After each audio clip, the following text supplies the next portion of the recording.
Gurur Brahma, Gurur Vishnu, Guru Devo Maheshwara, Guru Sakshat Parabrahma, Tasmai Sri Gurave Namaha. I bow to the Lord as my Guru, and I bow to all of you as an expression of that same Lord. I would like to read to you an interesting passage today. It's on my Guru's personality as a human being, and it's an interesting subject. Did the Master have any special traits or idiosyncrasies, such as one that was recorded by Samuel Johnson's biographer Boswell, a habit of running the tip of his cane along the iron railings on a street? Little things, in other words. In the Master's case, I can recall nothing of the sort. I don't say he had no mannerisms. I am simply not aware that he had. I remember the reaction of Roy Ben, a radio announcer from Australia, who visited Mount Washington during the early 1950s. I had said something to him about having seen the Master once drumming his fingers on the arm of his chair. Roy responded, "I wouldn't have thought the Master could have had a nervous habit like that." Reflecting on the matter afterwards, I realized that the Master hadn't been showing nervousness at all. He had simply been playing rhythmically with his fingers to the accompaniment of a piece of music that he was hearing in his head. He liked to play the Indian drums, or tablas especially, which are finger played. He once remarked that he'd like it if more Indian music were played during our church services. Sister Mira talked him out of it, insisting that in America it wouldn't be understood. Dr. Lewis once told me nothing the Master ever did was out of habit. His every action was a conscious and deliberate exercise of free will. This was, to me, an astonishing statement. Not even when tying his shoelaces, I inquired. Nothing, Dr. Lewis asseverated. Indeed, as I look back, I can recall no instance to indicate that Dr. Lewis might have been mistaken. Always the Master seemed to be living completely in the moment, a moment, however, that existed in eternity. How was he in other ways as a person? What was his appearance? How did he comport himself? He seemed completely ageless. Physically, he was not tall, about 5'6", as I've stated before. He was well built, slightly stocky, very firm-looking. He left his hair grow long because his Guru had said he liked it so. From a wish to meet other aspects of American taste, however, he was clean-shaven. His two most notable features were his eyes and his smile, both of which were extraordinarily expressive. His eyes were deeply calm and profoundly penetrating. Looking into them, one saw no glimmer of ego or of any personal feelings at all. I often thought of them as windows onto infinity. His hands and feet were small. His complexion was rather dark and full of vitality. He always sat, stood, and walked with a straight back. Sometimes in comportment, he appeared abstracted, but it was clear that his mind was actively occupied either with some deep inner experience or with reflections concerning a matter that was demanding his active attention. His powers of concentration were enormous. Whatever he did had his full focus. I never saw him vague, dull, or absent-minded. In this sense, though he was often deeply concentrated within, he was altogether different from the popular image of the absent-minded professor, one who looks about vaguely for his glasses, let us say, though they happen to be sitting on his nose. Indeed, the Master had fun sometimes over that classical professorial image. There was a philosopher, he said, who flicked the ash of his cigarette down the back of his wife's dress. "What are you doing?" she cried indignantly. "Oh, sorry, he replied, with a cloud-like smile. "I thought you were the wall." Because of his spontaneity, I could never predict with any certainty how he would respond in any situation. He had no set attitudes. Whatever he did was exactly right for the moment. One day I came to him, the bearer, I was sure, of good tidings. Happily I said, "Sir, we have a new man for the print shop. We'd been needing someone there for months." "Why do you tell me that?" he replied. He demanded indignantly. "First see if he has our spirit. Then teach him how to deepen that spirit. Only then see where he might be useful." Two others have already come and told me we have a candidate for the print shop. I never ask anyone first what he can do. I look at the spiritual side. It took me years to understand that the Master viewed the organization itself only as a means to a higher individual consciousness. Otherwise, the organization as such had no meaning for him.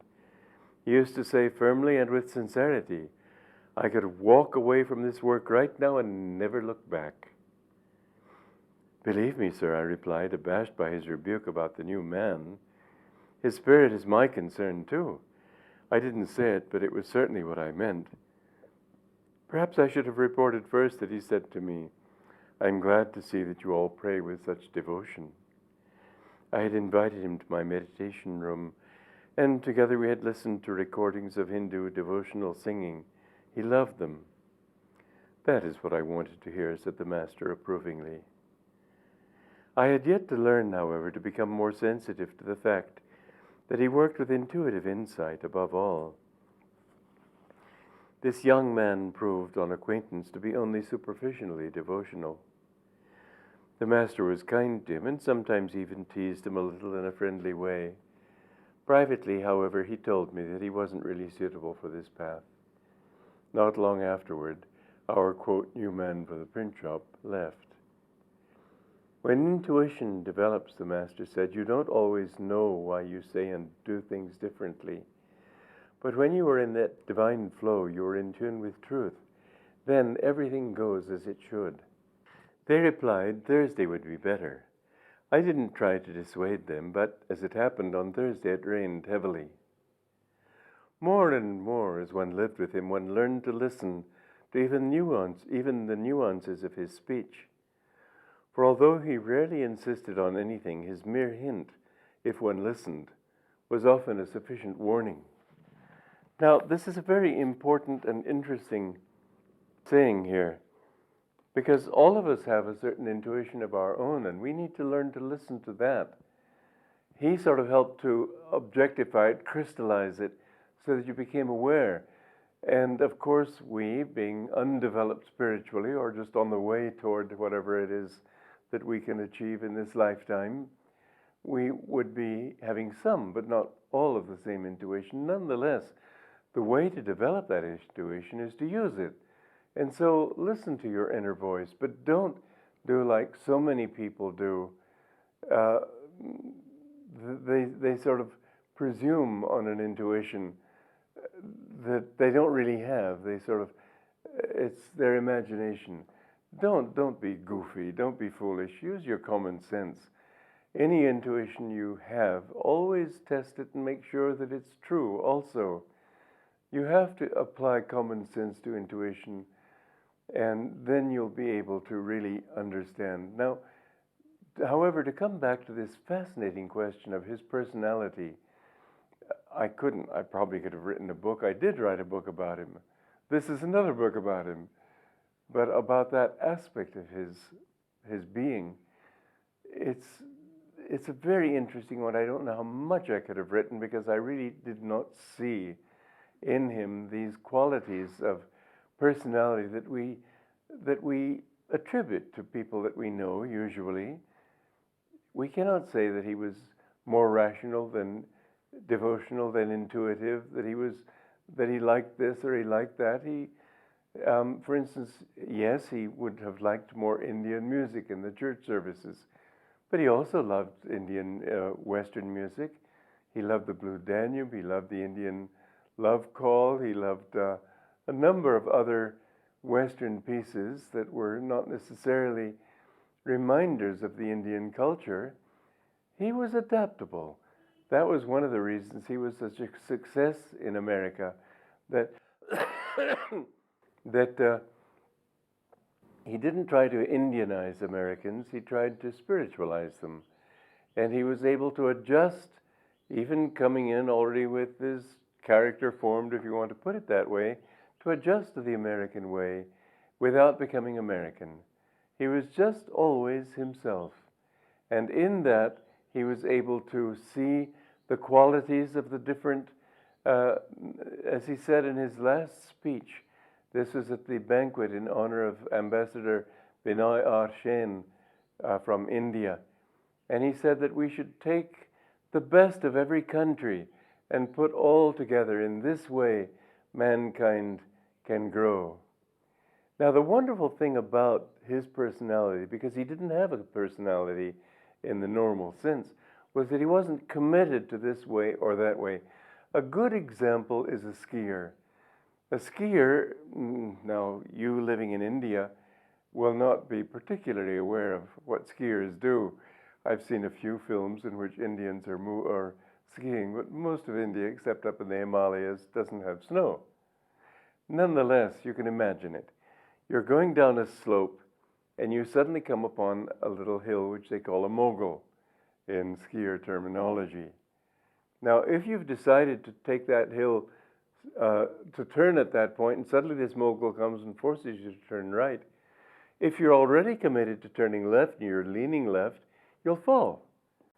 But if you're centered in yourself, then you can quickly decide whether you want to turn left or right. In this way, he was so centered in himself that he could adjust immediately to whatever realities were demanded of him. He could turn left or right, he could respond in one way or another. But this was a wonderful lesson. Very few people, I've noticed in reading the lives of saints, take their lives, their example, whatever they manifested of personality, and apply it to themselves. They always say, oh, this is why he was so great. But why do you think the gurus come if not to show us how to be in ourselves? And so the fact that he was that way shows that this is how we should always be too. How can we be that? Well, okay, the first thing is be non-attached.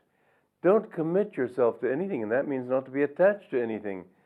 Don't be like somebody at a football game or a cricket match who is determined to win and, oh, please hit the ball right, run well, get past all these blockers, etc., etc. You have to be ready to not care what happens. Now, life might seem very boring if you don't care what the outcome is. Actually, it's much less boring because you enjoy the outcome, whatever it is. You don't get disappointed because the wrong team won. I've always thought a good question for somebody who's negative would be, instead of who won, who lost. But the fact is you don't really care one way or the other, and you can enjoy it either way. To enjoy skill is more possible. For example, somebody may have been extremely skillful, yet lost a match because he'd made some little blunder. Well, enjoy the fact that he was skillful anyway. What I'm trying to say then is that don't be committed to any particular direction. Don't say, I have to do it this way. And you will find that in that sense, you will be able to adjust to whatever direction you've got to go and go in that way only. This is true also in your work, in your relationships. When you meet people who don't react the way you think that they ought to react, or don't react kindly or graciously, politely, you just sort of, instead of getting upset with them for being the way they are, after all, this is a part of the play of life, let them be who they are. You can enjoy life a lot more like that than if you think that people have to be this way or this way. The variety in the world, in human nature, is delightful if you allow it to be itself. It would be very boring if everybody were a streetcar conductor, wouldn't it? I think that it would be a dull profession, besides which, how could it be? There aren't that many streetcars. When people can decide that they want to do it their way, they're going to go in a million different ways, and how much more interesting life is. But often you will find people saying, well, they didn't do this thing when I was a young man. Well, who cares? Isn't it good if they do things in new ways and different ways? The variety of this world, I've sometimes said on this program, it's something my father brought to my attention years ago. He said, it's amazing. Well, he said, because he didn't really believe in God, but he said, it's amazing what nature can do with 2 eyes, a nose, and a mouth. Somehow, with this very little variety, every face is different. No two thumbprints are exactly alike. God, which is how I prefer to think of it, expresses himself uniquely in every individual. Now, when you can be just your own self, don't imitate others. Don't say that I want to be like this or I want to be like that. You know, you can quickly tell, or it used to be more so than now with movies, television, and so on, but it used to be more so that you could quickly tell just about what country a person came from, just from the way he dressed, the way he spoke, the way he looked. And we tend to attract from one another the attitudes, the mannerisms, the expressions, all these things. You can often tell where people come from. For example, somebody from Texas, you can see that just because of a little smile that he has, that he talks with a smile, and therefore he talks with that kind of accent. I'm sure I've done that terribly, but you can see from so many things people adopt from one another, their mannerisms, their attitudes, their tastes, their everything. Don't be like that. Realize that the answer to it all is to be your own self, to be true to who you are. And this you can only do if you are at peace with yourself. And let us sing you this song, Joy to You.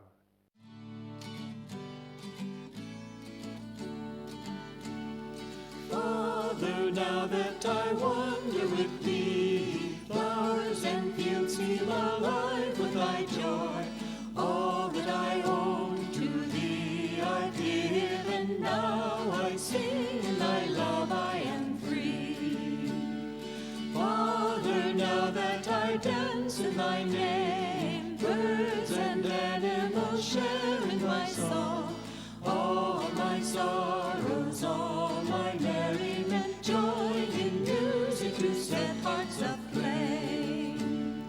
Father, now that I wander with thee, flowers and fields seem alive with thy joy.